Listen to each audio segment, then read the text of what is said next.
sebelum begitu itu bukan milik kamu itu, meskipun gendongnya bareng, tidurnya bareng, bahkan si anak ini mampu menjadikan seisi rumah jadi orang gila semua tuh. Itu anak bayi kalau baru lahir dunia ini, serumah jadi orang gila. Serumah jadi orang gila.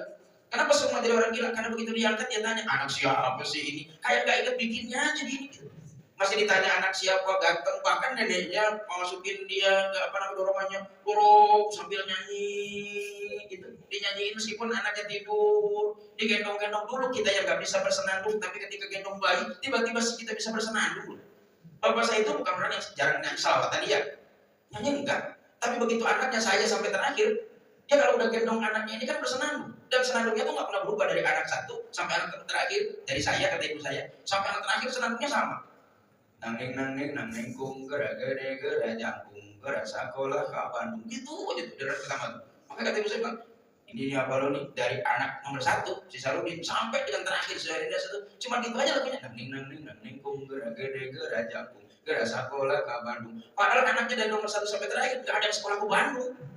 Ya sampai terakhir nggak ada yang sekolah ke Bandung. Cucunya nih anak saya alhamdulillah ke Bandung juga akhirnya dia masuk UIN gitu. Maka saya bilang itu dua kakeknya kali ini maksudnya ke anak sebab cucunya sekarang ada jadi Bandung gitu, jadi masuk UIN apa namanya sekarang ini.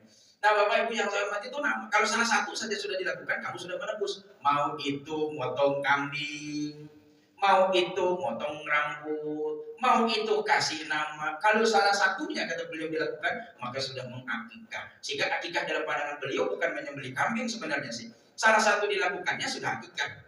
Enggak semuanya. Sebab kalau menyembelih kambing sesuai dengan pandangan masyarakat kita itu wajib. Ini kan kaidah agama memberatkan orang itu. Ya, dari zaman dulu yang namanya harga kambing itu mahal. Dari zaman Nabi Muhammad sampai zaman kita mahal kambing itu. Ya enggak semua orang melahirkan anak sanggup beli kambing buat akikah, enggak semua. Kalau Bapak lihat orang-orang yang tinggal di kolong-kolong di Batak atau di tempat saya daerah kumuh namanya Tanah Tinggi, Kampung Rawa, itu kok banyak orang-orang yang nebus anaknya dari rumah sakit aja minjem duit. Gimana mau beli kambing? Ya, itu nebus anak yang ketika di sana bidan di daerah Kampung Rawa tuh. Itu bidan itu murah-murah tuh, ibu tuh. Kalau mau ngelahirin lagi nih, gitu kalau punya anak lagi tuh. Di tempat saya namanya Kampung Rawa itu murah itu. Melahirkan nih kalau mau lagi, kalau mau atau bagi bapak-bapak yang pengen kawin lagi, pengen punya anak lagi. Nah, pengen lahirin dari teman saya tuh di Kampung Rawa. Itu melahirkan sampai dengan selesai pulang 1.500.000. Dibandingkan rumah sakit sini model harum sampai dengan 6-7 juta, 10 juta dengan segala macamnya. Nah di tempat itu murah, tapi semurah itu 1,5 juta itu tetap saja orang nggak sanggup bayar pinjem. Bayangin loh, kalau kambing itu wajib untuk disembelih, berapa banyak orang Islam yang tidak sanggup untuk menyembelihkan kambing untuk anak-anaknya? Bukankah agama tidak berpihak kepada mereka? Ya, itu untuk 1,5 juta mereka minjem. Kambingnya itu kan udah 3 jutaan sebenarnya. Ya kambing sekarang yang bagus harga 3 juta, itu kambingnya doang. Belum makanannya, belum ini, belum itu. Tuh satu kambing. Lahirnya 1,5 juta, kambingnya 3 juta. Mahalan beli kambing daripada lahir. Nah belum lagi kalau anaknya laki-laki. Kan 3 juta kali 2. Udah 6 juta itu. Udah gitu dia lahir kembar laki-laki. Apa nggak boncos kita ini? Kembar laki-laki. Udah kembar laki-laki, lahirnya mau Idul Adha lagi. Kan repot kita itu. Bukankah makin memberatkan. Sehingga akhirnya Nabi dalam riwayat lain bilang, kalau ada orang yang punya anak, sembelihkanlah kambing. Hari ke-7 sebagaimana Nabi menyembelihkan buat cucu-cucunya. Sedangkan riwayat bilang Nabi Muhammad 40 tahun, karena syariat agama baru muncul 40 tahun di zaman Nabi. Tapi cucunya hari ke-7. Kalau nggak sanggup, hari ke-14, kalau 14 nggak bisa, hari ke-40, kalau 40 nggak bisa, sudahlah, nggak usah. Tandanya kamu nggak mampu. Yang penting potong rambut, kasih nama. Potong rambut, kasih nama itu nggak dikasih syarat. Kalau apa namanya menyembelih kambing kalau mampu, kalau sanggup. Tapi kalau potong rambut nggak dikasih, terserah. Kenapa potong rambut nggak dikasih syarat kalau mampu, ngasih nama nggak dikasih syarat kalau mampu gitu? Karena gunting rambut ini murah. Ya cuma modal gunting goceng aja udah kepotong itu 5.000. Ya udah bisa potong rambut anak-anak gitu. Kalau seandainya 5.000 nggak punya juga, yang setidaknya pinjam ke tetangga lah. Masa saya teh nggak punya gunting.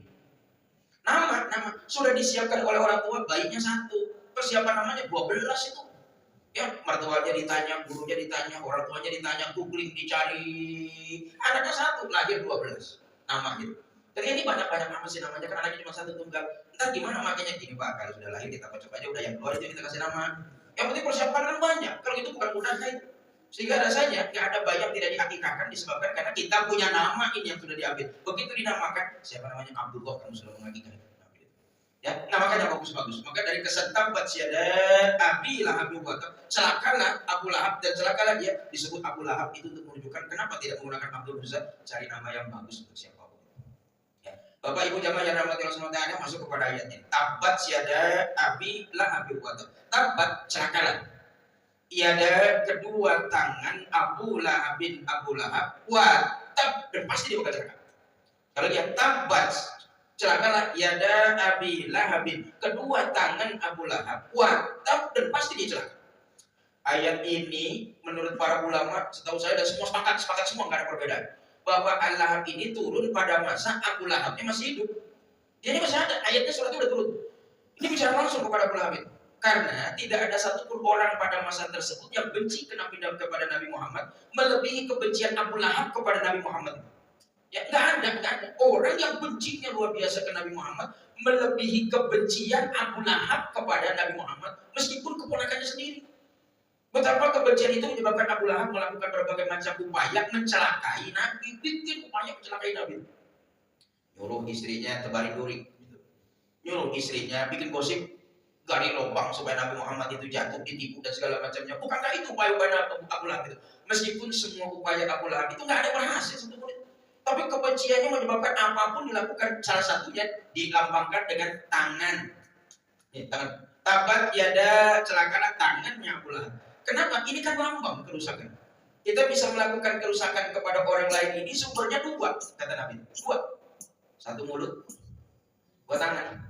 Siapa yang punya mulut dan punya tangan, maka dia punya potensi untuk merusak. Mulut sama tangan. Maka kepada seorang muslim itu baik, bukan turunan kiai, turunan ustaz, turunan habib, turunan ini, bukan. Tapi kata Nabi, al-muslim, seorang muslim yang terbaik itu man salimal muslimuna min lisanihi wa yadihi. Seorang muslim yang terbaik itu adalah seorang muslim yang orang lain tercegah dari keburukan tangannya orang itu dan keburukan mulutnya orang itu. Itu muslim terbaik. Nggak harus kemudian kita bangga dengan keturunan bapak saya anu, ibu saya anu, saya keturunan kiai dan segala macamnya. Sebab itu bukan ukuran baiknya seorang muslim. Ukuran baiknya seorang muslim ada kalau orang tersebut tercegah orang lain dari keburukan mulutnya sama keburukan tangannya. Sekali lagi, al-muslim man salimal muslimun min lisanihi wa yadihi. Kalau orang lain tercegah dari keburukan tangan dan mulutnya, bagus deh. Sahrudin yang baik itu adalah Sahrudin yang orang lain tercegah dari keburukan mulutnya Sahrudin dan tercegah dari kejelekan tangannya Sahrudin. Baru Sahrudin itu bagus. Baru Sahrudin itu sebaik-baik muslim. Kan mulut sama tangan gitu ya. Ya, sampai unik.